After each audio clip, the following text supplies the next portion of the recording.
Este programa es financiado a través de los recursos del Fondo para el Desarrollo de la Televisión y los contenidos de la Autoridad Nacional de Televisión. Yo soy un pueblo que me sigue. Todavía con el corazón. Últimos 500 metros. Como un momento de celebración femenina. Qué rico esto que esté pasando, que ustedes amen mi departamento. Esto es Cronografía. Expedición botánica. Para la segunda mitad del siglo XVIII, Colombia vivía una convulsión cultural que se había desencadenado desde la publicación del primer periódico nacional, el Papel Periódico de Santa Fe, fundado por Alberto Urdaneta, que marcó el inicio de una nueva era cultural en las tierras de la Nueva Granada. ¿Sabe en qué revolución surgió la Ilustración? No tengo ni idea. Eso fue la Revolución Francesa.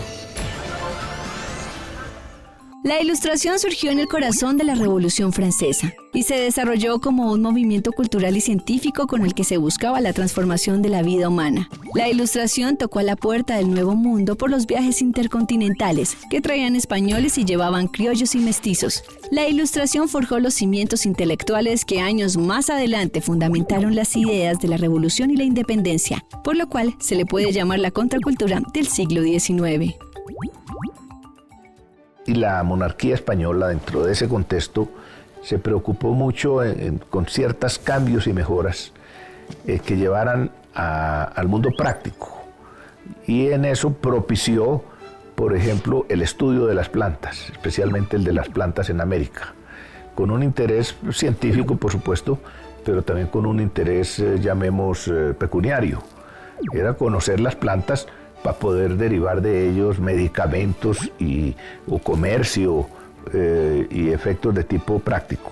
Un español tuvo gran influencia en términos intelectuales en Colombia, José Celestino Mutis. Venía como médico privado del virrey de entonces. Encantado con la diversidad que encontró, decidió quedarse para recorrer la biodiversidad de fauna y flora de la tierra que se presentaba ante sus ojos. Mutis fue el abanderado de una forma nueva de contracultura en el territorio que sería Colombia. Sus ideas le valieron la censura y la denuncia ante la Santa Inquisición por ser considerado hereje al contradecir las ideas teocentristas. La monarquía española propició expediciones, una por ejemplo muy interesante con los franceses, para medir por primera vez el mundo.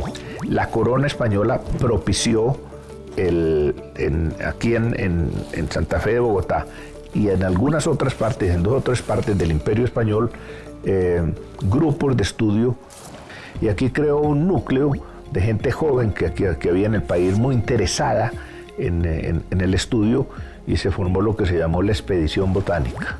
La mayor influencia científica y cultural que José Celestino Mutis ejerció en la Nueva Granada fue la Expedición Botánica, uno de los proyectos más importantes de la Ilustración en América Latina. Fue una empresa de investigación fundada el 30 de abril de 1783, que funcionó durante casi 30 años como una entidad encargada de velar por el estudio y aprovechamiento de los recursos naturales inexplorados en todo el territorio. Bajo el trabajo de la Expedición Botánica, la fauna y flora colombiana comenzaron a ser categorizadas y además se comenzó a construir una de las bibliotecas más grandes de esos años. No solamente en el sentido científico, que hubo unos grandes avances, sino en el sentido político, porque esa élite se dio cuenta de que dependíamos de España, que no había razón, y por eso es que la mayoría casi la totalidad de los que formaron parte de la Expedición Botánica, que eran sabios todos, participaron en la Guerra de Independencia.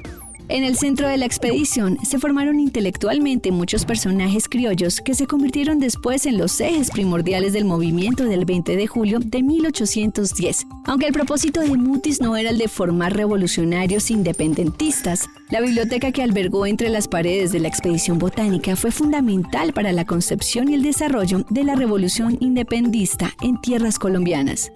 La biblioteca de José Celestino Mutis se conserva en la Biblioteca Nacional de Colombia.